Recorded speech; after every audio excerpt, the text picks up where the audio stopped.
Hey, welcome. This is the Technologies Committee Little Loom. Should take about 3 or 4 minutes to do a very quick overview of a neat tool or technique or strategy or something that we are using or we've heard from some of our colleagues so that we can, it's Friday, it's been a long week, but something that kind of reinvigorates us and maybe says, okay, maybe I want to give this a shot. Today's session is going to be on Nomia. Nomia is a program that I kind of discovered because I was very interested and I was really worried about the stagnant nature of asynchronous instruction or sending in a module on Canvas some video for students to watch because they push play and they're going to lose focus. And so I'm thinking they're watching it. They might not be watching. Nomia allows me to go in and bring in some interactivity.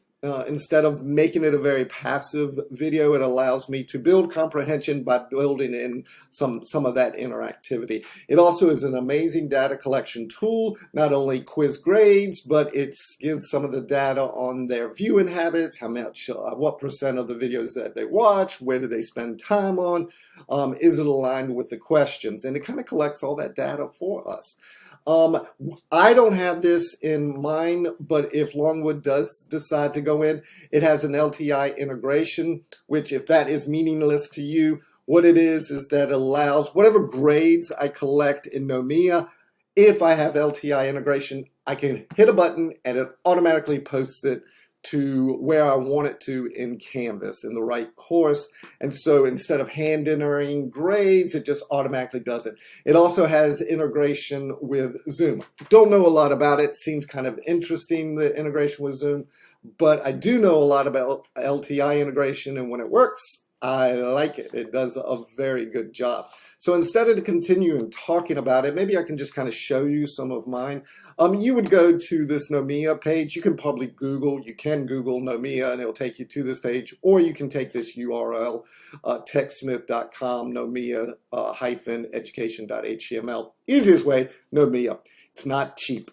I'm paying 20 bucks a month and there is no education discount. I've tried all that. I've tried codes and coupons and anything to kind of get it down. It does give you a 2-week free trial to kind of play with it, see if you like it.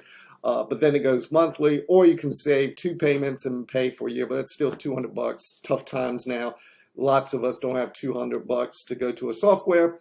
I find that it was worth it for me. Might not be worth it to the rest of you guys. It's the boy's mom making sure they got home on time.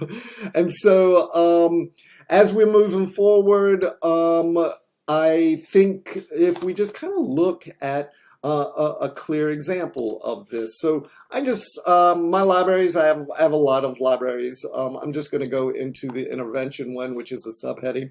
And that was a text I did with behavior management.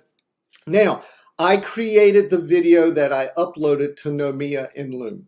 You can capture it straight here on Nomia. You don't have to use Loom. You can do it right here. Click that, automatically records whatever you're doing. I just like Loom, so I did the video on Loom and then uploaded it to Nomia. It's a piece of cake, wasn't hard at all. So this is a particular video that I created for one of the modules that I put up on Canvas. And we've all probably done some of this where we've done our PowerPoints and we have our our discussion of it. And you know, we post it and we hope that the students pay attention to it. But what Nomia does, it allows me to insert quizzes, stopping points for comprehension that I can insert at any place. So right now, that's why I decided to enter it. So they have watched, I don't know, it looks like 3 minutes and 57 seconds of the video. I have taken content from that 3 minutes and 57 seconds, and I put it into a quiz. In this particular case, the problem-solving team acts only when they receive informal or formal requests from an assistance from a teacher. And I think, okay, that might be true, and although it's wrong. And so it tells me, no, that's not right. But instead of giving feedback, I'm like, okay, well, I'll memorize that from next time. I'm going to continue on to the next question. Wait a minute.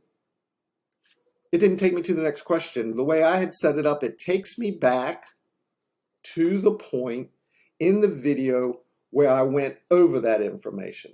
It's not hard to set it up in Nomiya. You just say, okay, if they get it wrong, I want them to go back to 32 seconds in the video. Really familiar with a teacher referral, where the teacher says, hey, I've done everything I can for this. And it goes back over that stuff that the information that they got wrong. Now, they don't want to go through all that video again, so a student can scroll right back up to, once they got that information, they can go right back up, and you see it goes straight to the second question. It doesn't go back to the first question. In this video, I discussed one way to be proactive when identifying at-risk students. What was it? Oh, I remember that one. That was evaluating the red flags. I click my submit answer. I get a little positive feedback. Green light on this one. Get it? Red flag, green light. Yeah, they don't like my jokes either. But, you know, it gives that positive validation of whatever feedback that you want. And then I can just continue on to the next quizzes. And if I just try to scroll through it, it's going to say, nope, that's wrong. And if I try to continue, boom, right back to that video where that information was. And they'll listen to that again. Now, as I get out of this, I can then look at something. Here, we can stop this. We can look at analytics. So the first part was, it's very nice. It's a down and dirty way of just stopping, taking a quiz. That quiz data is automatically calculated, you know, and it gives them a grade. Then we get some, and I see that 43 people viewed it, 37 viewers. That means a couple people looked at it twice, and about 85% completion rate, which means, you know, they're getting through 85% of the video.